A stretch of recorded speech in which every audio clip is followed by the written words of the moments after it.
રહ્યા છો સંદેશ ન્યૂઝ તમારી સાથે સત્યની સાથે અને સમાચારોના પ્રવાહમાં આપની સાથે હું કિન્નરી। સમાચારોની કરીએ શરૂઆત। સુરતમાં ખાડીના પૂરે તબાહી મચાવી દીધી છે। જોઈ લો સુરતની શુભમ સોસાયટીના દ્રશ્યો। ઘરો એક એક માળ સુધી પાણીમાં ગરકાવ થઈ ગયા છે। સુરત શહેરમાં ફરી એકવાર ખાડીપૂર આફત બનીને આવ્યું છે। ભારે વરસાદ બાદ સોસાયટીઓ બેટ બની ગઈ। શુભમ પાર્ક અને સ્વાગત સોસાયટી પાણીમાં ગરકાવ થઈ ગઈ। ઘરોમાં એક માળ સુધી પૂરના પાણી ભરાઈ ગયા છે। પૂરના કારણે આશરે 400 મકાનો પ્રભાવિત થયા। ગત વર્ષની જેમ જ આ વર્ષે પણ જનતા લાચાર છે। ખાડીપૂરથી સુરતવાસીઓની મુશ્કેલીમાં ભારે વધારો થયો છે। સુરત શહેરમાં ખાડીપૂર આવ્યું છે અને ભારે વરસાદ બાદ આવેલા આ પૂરે લોકોની હાલાકીમાં વધારો કર્યો છે। લોકોના ઘરોની અંદર વરસાદી પાણી ઘૂસી ગયા। ઘરોમાં એક એક માળ પાણીમાં ગરકાવ જોવા મળી રહ્યા છે। શુભમ પાર્ક અને સ્વાગત સોસાયટીમાં પાણી ભરાઈ ગયા અને ગત વર્ષે પણ આ વિસ્તારની અંદર આવી જ પરિસ્થિતિ હતી।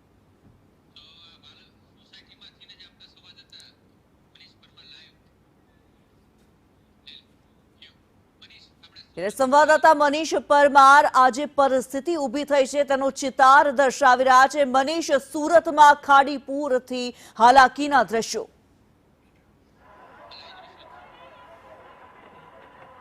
જી બિલકુલ, વાત કરીએ તો સુરતના આ જે સરતાના વિસ્તારની અંદરના દ્રશ્ય છે, વાલમનગરના જાંગારી, અત્યારે 400 જેટલા મકાનો છે તે અંદર પાણીની અંદર ગરકાવ થઈ ગયા છે। જોઈ શકાય છે કે અત્યારે રેસ્ક્યુ ઓપરેશન ચાલી રહ્યું છે। જે આ મહિલા છે તે બીમાર અને બાળક સાથે ફસાઈ હતી તેનું અત્યારે આ પ્રમાણે રેસ્ક્યુ ચાલી રહ્યું છે। જોઈ શકાય છે કે માત્ર 1 વર્ષનું બાળક છે તેને પણ ફાયર છે તે મહા મહેનતે અત્યારે આ પ્રમાણે રેસ્ક્યુ કરીને બહાર કાઢી રહી છે। કારણ કે 400 મકાનના પરિવારે તમામ જે લોકો છે તે અંદર ઘરની અંદર રહેવા પર મજબૂર બની ગયા હતા અને જે કહેવાય કે ફસાઈ ગયા હતા। ત્યારે સુરત શહેરના જે વિસ્તારની વાત કરીએ, સરતાના વિસ્તારમાં જળબંબાકારની સ્થિતિ છે।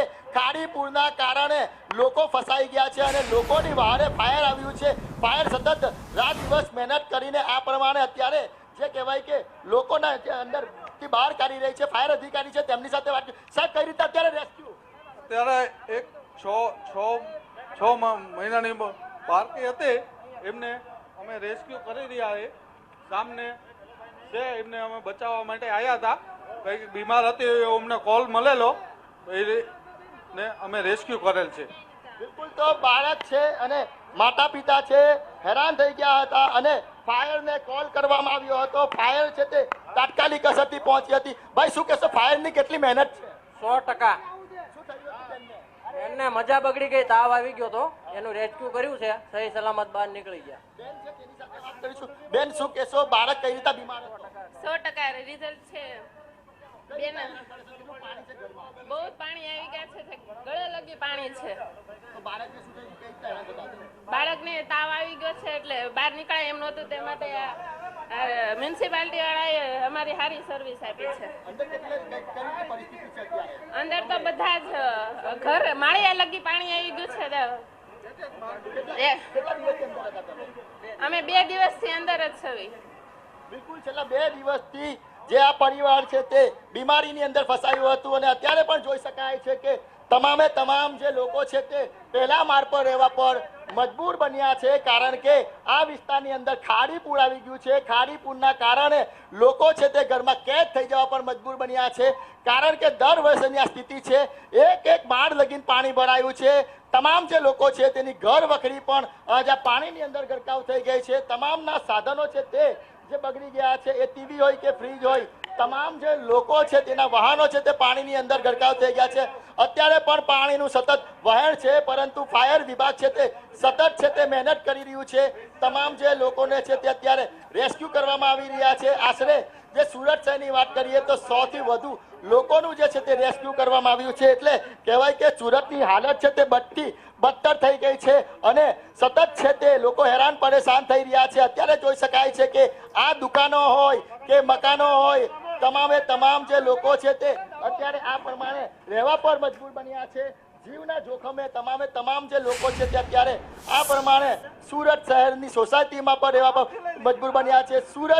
સુરત બગાડી નાખી છે આ પાણીએ। મહાનગરપાલિકાનું તંત્ર છે તે કહી રહ્યું હતું કે આ વખતે ખાડી પૂર નહીં આવે, પરંતુ હાલત છે તે બિલકુલ અલગ છે. ફરીથી ખાડી પૂર આવ્યું છે અને ફરીથી લોકો છે તે પાણીની અંદર રહેવા પર મજબૂર બન્યા છે. લોકો છે તે હેરાન પરેશાન થઈ ગયા છે. એ વાલમનગરના લોકો હોય કે પછી શુભમ સોસાયટીના લોકો હોય, જે પ્રોટેક્શન વોલ બનાવવામાં આવી છે તે માત્ર નામની હોય એ પ્રમાણેના દ્રશ્ય છે તે સામે આવ્યા છે. અત્યારે પણ જોઈ શકાય છે કે પાણીનું વહેણ છે તે સતત વધી રહ્યું છે. ઉપરવાસમાં જે વરસાદ વધી રહ્યો છે જેના કારણે આ જે કહેવાય કે ખાડીની અંદર પાણી ભરાવાનું નિર્માણ થયું છે. અત્યારે જે આ મહિલાને રેસ્ક્યુ કરવામાં આવ્યા છે, આવા અનેક લોકોને રેસ્ક્યુ કરવામાં આવ્યા છે. ત્યારે સુરત શહેરના વાલમનગરની વાત કરીએ તો વાલમનગરની સ્થિતિ બટ્ટી બટ્ટર બની ગઈ છે.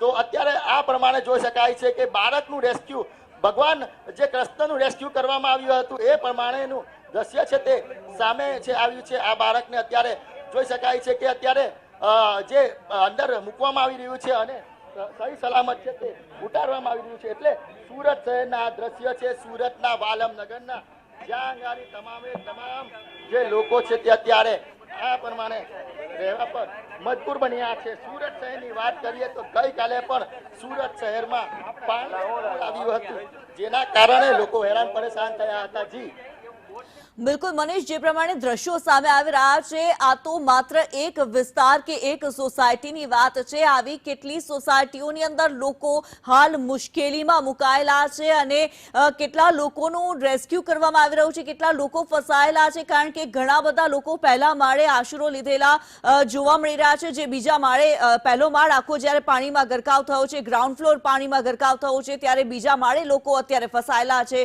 શું તે લોકોને બહાર કાઢવા માટે થઈને કોઈ રણનીતિ બનાવવામાં આવી છે, કોઈ સ્ટ્રેટેજી? જી બિલકુલ કિન્નરી, વાત કરીએ તો અત્યારે પણ જે લોકો છે તે પાણીની અંદર રહેવા પર મજબૂર બન્યા છે. લોકો છે તે મદદ માંગી રહ્યા છે અને સતત જે ફાયર વિભાગ તરફથી મદદ કરવામાં આવી રહી છે અને લોકોનું રેસ્ક્યુ કરવામાં આવી રહ્યું છે. એટલે સુરત શહેરના જે સરતાણા વિસ્તાર છે તે અંદર પાણીની અંદર ગરકાવ થઈ ગયો છે અને આ ખાડીપુર આવ્યું છે અને ખાડીપુરના કારણે જ લોકો હેરાન પરેશાન થઈ રહ્યા છે.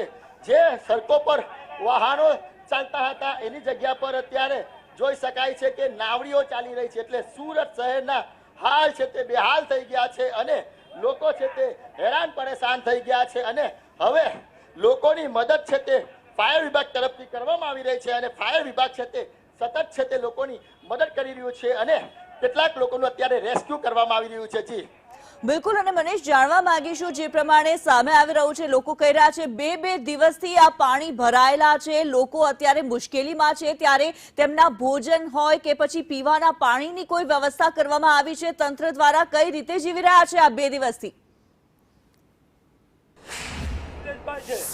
ગોપાલ ગામ મારું ધારી તાલુકો અને આ ભાજપની સરકાર. અરે મારે અત્યારે મહેમાન બેઠેલા છે અને મારે પેલું મહેમાન ને મારે જમણવાનો પ્રોગ્રામ છે, તો મને બોટ વાળા એસએમસી વાળા કોઈ જવાબ નથી આપતા. મને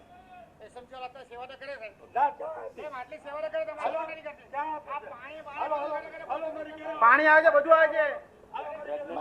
કાઢવા જવી છે, તું આવી જાય. ખરેખર ડિલિવરી ઉપર છે. હા, મારી વાત સંજ્ઞામાં